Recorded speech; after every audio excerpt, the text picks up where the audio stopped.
nombre del Padre, del Hijo, del Espíritu Santo. Amén. Queridos hermanos, ustedes saben que Dios es la inteligencia suprema, sabiduría suprema, poder infinito. Posee todas las perfecciones que conocemos en la naturaleza, pero de una manera infinita. Dios ha organizado el cosmos, Dios ha organizado la creación, Dios ha organizado de tal modo que la tierra pudiera, recibir los hombres, los animales, tener vida. Dios creó todo el cosmos y toda la creación para el hombre, y el hombre fue creado para Dios. ¿Por qué? Porque el hombre, los hombres, los seres humanos, hombre y mujer están incluidos en la palabra hombre, y los ángeles están destinados a una vida eterna, vida de felicidad, de gozo con Dios. Entonces, el hombre, por desgracia, utilizó mal su poder, su libertad más bien, la utilizó mal y introdujo en el mundo el pecado. El pecado del desorden, el mal uso. El mal uso de la libertad lo llamamos pecado. El pecado de los ángeles fue un pecado de orgullo, mal uso de la libertad. Pero los ángeles no son como los hombres. Cuando toman una decisión están como fijados en su decisión. Entonces fueron condenados y en ese momento fue creado el infierno. Los hombres también utilizaron mal su libertad y lo que llamamos pecado original. Es un pecado de orgullo, de soberbia, de desobediencia. Y el pecado original, por desgracia, es causa de todas las demás miserias que conocemos en el mundo. Sin embargo, Dios, que es infinitamente bueno, misericordioso, santo y justo, respetó la libertad del hombre. Y aceptó que haya hombres que utilicen mal su libertad en este mundo. Pero cada uno será juzgado según sus obras. Cada uno será juzgado con sus obras. Dios, a pesar de haber sido menospreciado, ofendido, prometió a un Salvador, y ese Salvador es el mismo Verbo divino, sabiduría divina, Hijo de Dios, que se encarna en el seno de la Virgen María, que realiza las profecías, porque la vida de Cristo fue siglos antes anunciada, para que cuando viniera la gente supiera que Él es el Mesías, el Salvador del mundo prometido, y no cualquier charlatán que se hace pasar por Mesías y Salvador.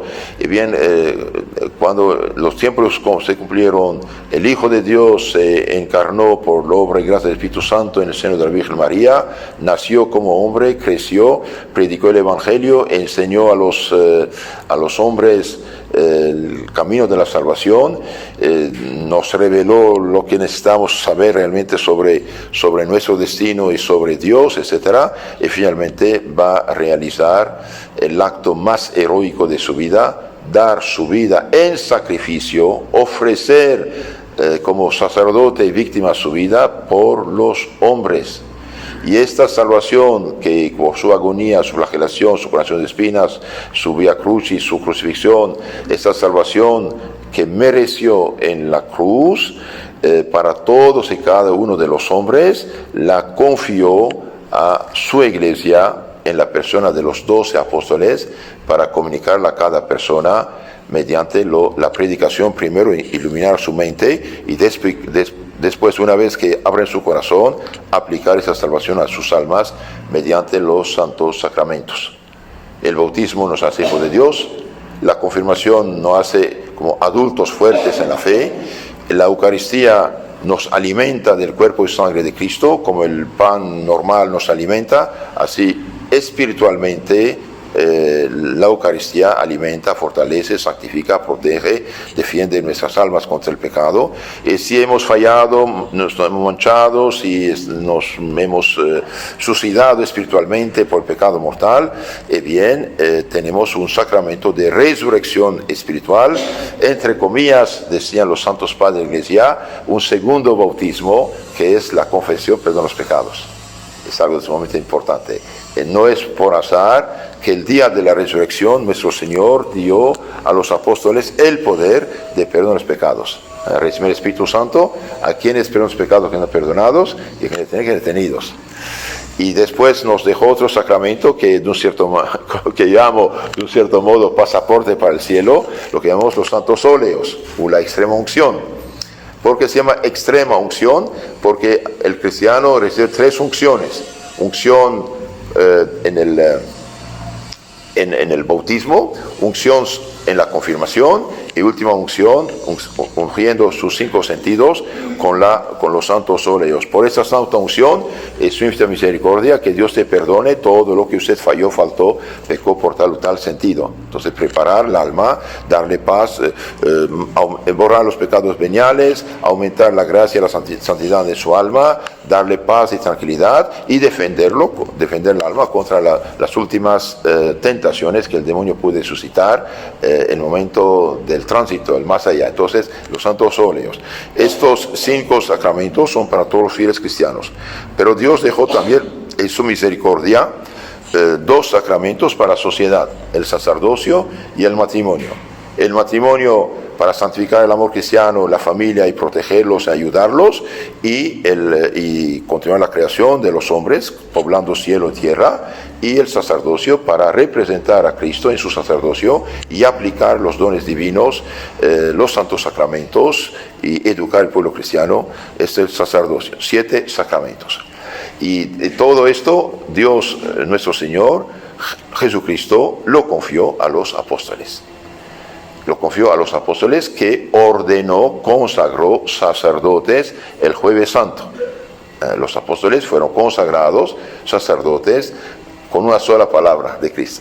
Cuando consagró su cuerpo y sangre, dijo a los apóstoles: hagan esto en memoria mía. Al decir esto, hagan esto en memoria, le daba este poder extraordinario de consagrar su cuerpo y sangre, y todo lo hacía sacerdotes. También les dio, como dije hace rato, el poder de perdonar los pecados. El día de resurrección reciban el Espíritu Santo a quienes perdonan los pecados quedan perdonados, y a quienes tienen que ser detenidos.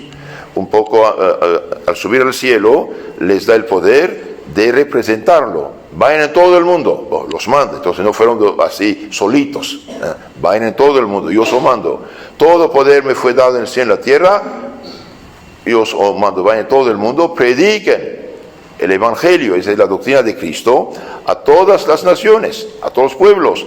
Bautícenlos en el nombre del Padre, del Hijo y del Espíritu Santo, y después le da el poder de enseñar, enseñándoles a guardar todo cuanto os he dicho. Este es San Mateo capítulo 28, el final. Y también antes había dicho a los apóstoles, los había constituido sus representantes en la tierra. Quien os escucha, me escucha; quien os rechaza, me rechaza. Entonces los apóstoles, después de novena de oración, podemos decir, con la Virgen que hicieron, reciben el Espíritu Santo. El Espíritu, el amor divino sustancial del Padre y del Hijo viene sobre ellos y los transforma, los purifica de todo pecado, ilumina su mente, fortalece su voluntad. Y estos pobres apóstoles miedosos que se escondían, bien se transformaron como leones, sin ningún temor, sin ningún miedo, y empezaron a predicar, enseñar, bautizar. Y cuando los sumos sacerdotes del Antiguo Testamento, ya abolido, ya abrogado, ya caduco, decían a San Pedro y San Juan de no hablar en nombre de Jesús, y bien contestaban: no podemos callarnos, mejor obedecer a Dios que a los hombres. Y empezaron a predicar, enseñar, bautizar y hacer lo que llamamos las comunidades cristianas, constituyendo a la cabeza, al frente de cada comunidad, obispos, sacerdotes, presbíteros y diáconos. Entonces, esto también es muy importante. Dios, nuestro Señor, realiza la salvación, la comunica con poderes divinos a sus 12 apóstoles, 12 enviados, 12 embajadores, que eran sacerdotes, pero al grado supremo, que es lo que llamamos obispo, ¿no? Y después ellos, los apóstoles, dejan lugartenientes en la persona de los obispos, de los presbíteros y de los diáconos. Entonces no dejaron el Evangelio en forma de un libro mudo que cada uno va a robar y hacer de las suyas y hacerse pasar por representante, embajador de Cristo. Esto no es así. Los 15, 20 primeros años de la Iglesia no hay nada escrito. Del Nuevo Testamento, no hay escrito. Predicaban, enseñaban, bautizaban, daban el Espíritu Santo. Capítulo 8 de los Hechos, Felipe, el diácono Felipe bautiza, pero no puede confirmar.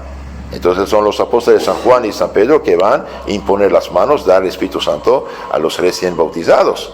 Y también vemos que los apóstoles no dejaban a cualquiera perturbar la comunidad cristiana. Por ejemplo, capítulo 15, 24 y 25 de los Hechos de los Apóstoles, vemos que unos cristianos judíos de Antioquía de Jerusalén fueron a Antioquía, decir a los recién bautizados tenían que seguir las leyes de Moisés, etcétera, etcétera. Y bien los apóstoles intervienen con autoridad, diciendo: gente sin nuestro conocimiento y nuestra autorización fue a perturbar a ustedes, no les hagan caso.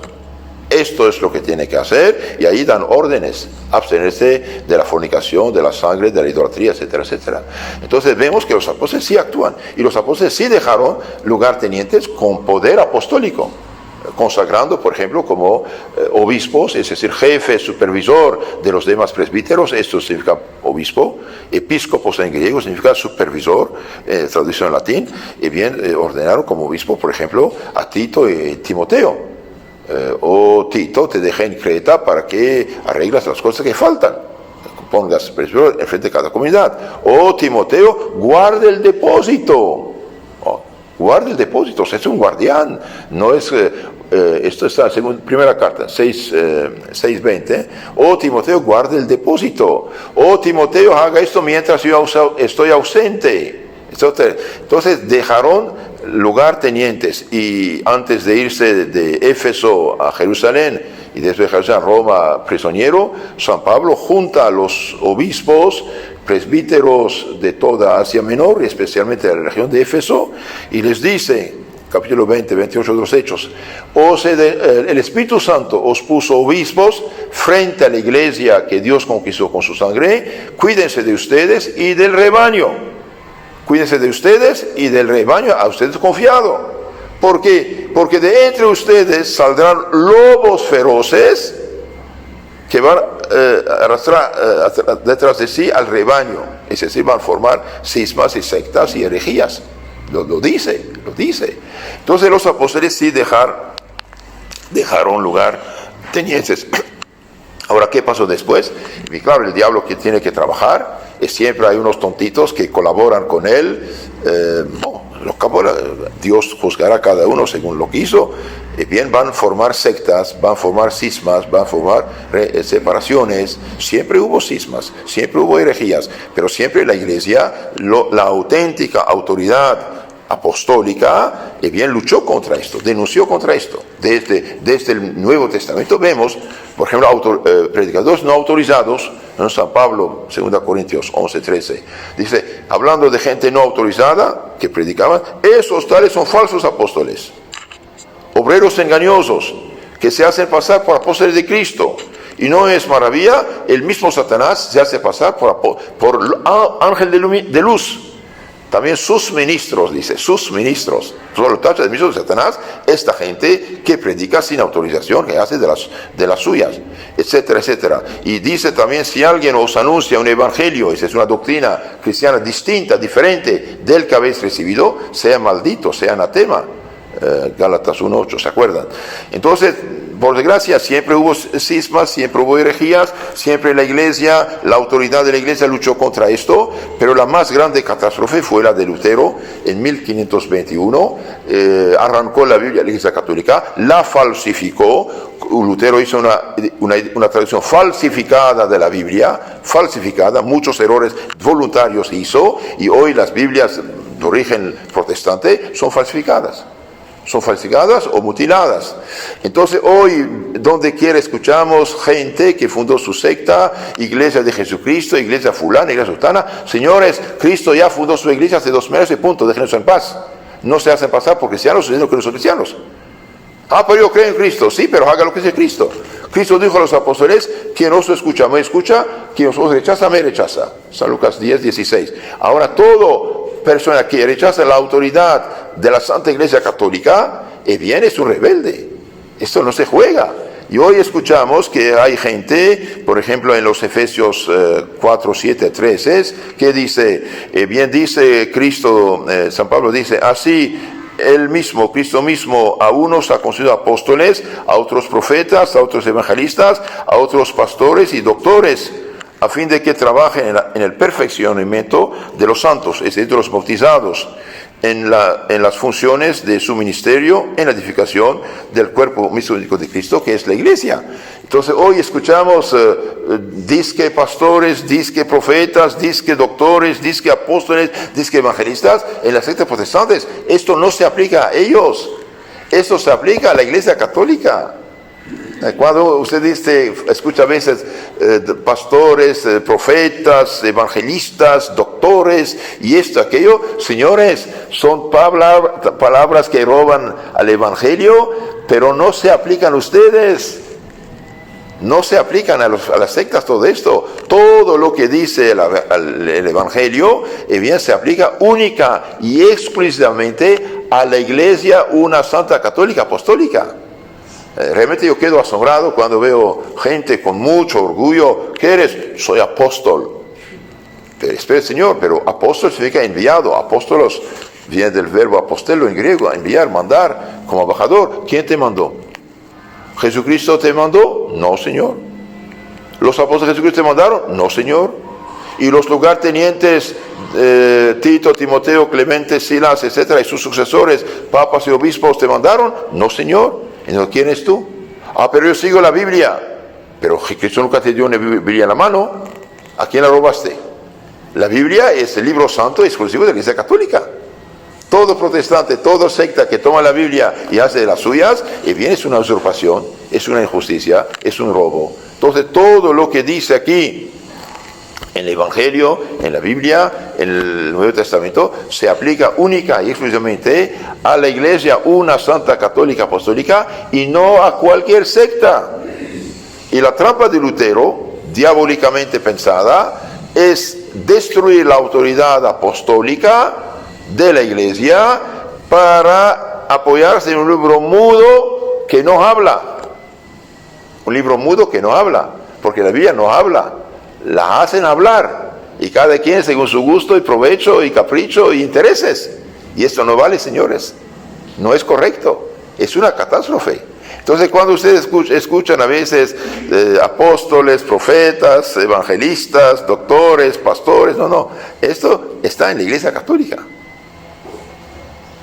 Tuvimos durante 2000 años todos esta categoría de personas en la Iglesia, profetizando, evangelizando, enseñando. Por eso tenemos los grandes doctores como Santo Tomás de Aquino, Santo Agustín, San Papa Gregorio Magno, San Crisóstomo, etc. Doctor de la Iglesia, y su enseñanza es tan firme que puede ser tomado por maestro, doctus, un hombre que posee totalmente la materia y que la comunica con seguridad. A esto se aplica, no a estos pobrecitos que fundaron sectas y desvían la gente del camino de la salvación. De hecho, cuando leemos las obras y las vidas de todos estos héroes cristianos del Evangelio, quedamos totalmente satisfechos. Ustedes saben que el Evangelio fue analizado, masticado, reflexionado, explicado y después como masticado y puesto como leche al servicio de los fieles cristianos. Esto es lo que llamamos los libros de los santos, la obra de los santos, ahí está. Todos esos libros de espiritualidad que tenemos de San Alfonso de Ligorio, por ejemplo, San Francisco de Sales, etcétera, bien, es el Evangelio masticado. Es el Evangelio masticado. No somos huérfanos, tenemos una grande herencia. Entonces, queridos hermanos, hoy las almas están en peligro, por desgracia, con la multiplicación injusta de las falsas iglesias. Nos robaron el Evangelio y con el Evangelio nos hacen la guerra. Nos hacen la guerra, culpabilizan a los católicos con mentiras. Y bien, yo puedo decirles que todas las críticas que hacen los protestantes contra la Iglesia Católica, la fe católica, bien, gracias a Dios, son falsas, son injustas. Que haya católicos malos, no practicantes y viciosos, esto es otro asunto. Pero cuando dicen, por ejemplo, injustamente, nos tachan de idólatras, de tener ídolos, de tener imágenes, y con la Biblia nos atacan, bien, son unos charlatanes. Son unos charlatanes. Todo pastor que dice a la gente que engaña, que los católicos tienen ídolos, tienen imágenes, esto la Biblia no lo permite, miente. Toda la polémica anti-imagen, anti-ídolo en la Biblia se aplica a los dioses paganos, no a los santos cristianos. No tiene nada que ver. Nunca jamás en la Biblia está escrito: no harás imagen de la Virgen María o de la cruz de Cristo o de tal o tal santo. No dice esto. La Biblia dice: no tendrás dioses ajenos. No tendrás dioses ajenos. No te hincarás delante de ella, de estos dioses. El capítulo 20 que citan siempre del Éxodo, realmente si un pastor pretende aplicar esto a la Iglesia Católica, es un tonto, es un ignorante, es un perverso o un ignorante de primera, ni sabe de qué habla. No tiene nada que ver. Toda la polémica anti-imagen en la Biblia se aplica a los dioses paganos, de la idolatría pagana, porque cuando dice: yo soy el Señor tu Dios, no tendrás dioses ajenos delante de mí, no harás imagen o semejanza. ¿De qué? De dioses, ni de las cosas que es en el cielo, ni sobre la tierra, ni bajo del agua. ¿Y por qué dice esto? Porque en tiempo de Moisés, cuando en 1250 a.C. se escribió este texto, y bien aparte del pueblo judío, todos adoraban los disque dioses, criaturas divinizadas, que no son dioses. Pensaban que las estrellas, la luna, el sol, eran dioses. Y no son dioses. Eso dice la Biblia: no tendrá dioses. Y si Dios prohibiera toda imagen, ¿por qué manda hacer 2 ángeles querubines, colocarlos sobre el arca de alianza? Y durante 40 años los judíos cargaron estos querubines sobre el arca en el desierto. Éxodo 25, 18. ¿Por qué? Entonces, cuidado, realmente la humanidad está en peligro, y por desgracia hoy aprovechan del ecumenismo ingenuo y irresponsable del lado católico. Todos los hermanos salieron, no hay problema, y esta gente está robando miles de millones de católicos a la iglesia madre, los intoxican 2000% en nombre de Cristo de la Biblia, y los alejan, y concluyo, de los canales de la salvación, que son los santos sacramentos. Aparte del bautismo, que los primeros protestantes guardaron, aparte del bautismo no tienen nada, hermanos. Los protestantes antiguos, todavía utilizando el rito católico del bautismo, era bautismo válido, porque utilizan el rito católico. Los nuevos protestantes ni bautismo válido tienen.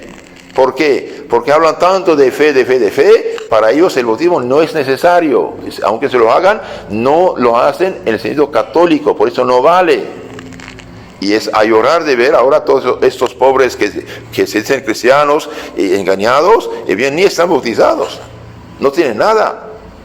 Es una catástrofe.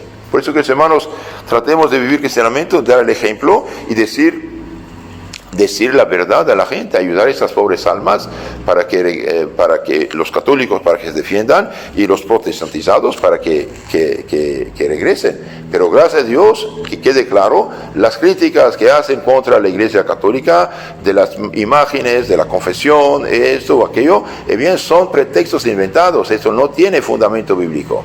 Utilizan la Biblia, pero aplicando a otra cosa. Un día pregunté a una persona: ¿qué dice la Biblia acerca de las imágenes? No harás ninguna. Pues dije: mira, Éxodo 21, 18 dice: haga 2. Haga 2, aquí dice. Y si Dios prohibiera toda imagen, ¿por qué manda hacer imágenes? Y en el templo de Jerusalén había imágenes de ángeles querubines hasta de 4,5 metros. Es que son locos. Nos atacan con pretextos. Pero nosotros los atacamos de ser iglesias falsas, iglesias ilegítimas, iglesias piratas, iglesias usurpadoras, disque iglesias. Y en honor a la verdad, todo pastor protestante serio, profundo, temeroso de Dios, honesto y que sabe de qué habla, bien se hace católico. En los últimos 10 años, más de 2,000 se hicieron católicos. Si ustedes buscan en YouTube pastores vueltos católicos, hay un montón. Hay un montón, gracias a Dios. Pero al nivel popular, por desgracia, y sobre todo en las aldeas, en los centros retirados, como hay tanta ignorancia y como no hay muchos sacerdotes católicos, que la gente se deja engañar. Por eso que los hermanos rezamos por esta gente, porque están realmente en peligro. Amemos la doctrina de Cristo, seamos fieles a Cristo, a su iglesia y a su plan, y no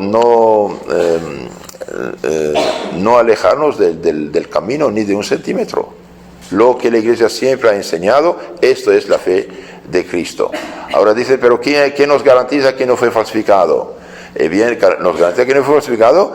Bien, Cristo mandó su Espíritu Santo a la Iglesia. Y cada vez que hubo problemas, incluso en la misma iglesia, bien hubo unos santos que se levantaron, dijeron alto al error, lucharon contra el error, y siempre la verdad católica triunfará. Y en la crisis actual también, el hecho de dar testimonio a la fe católica tradicional, al credo católico de todos los siglos, bien es asistencia del Espíritu Santo. Amén.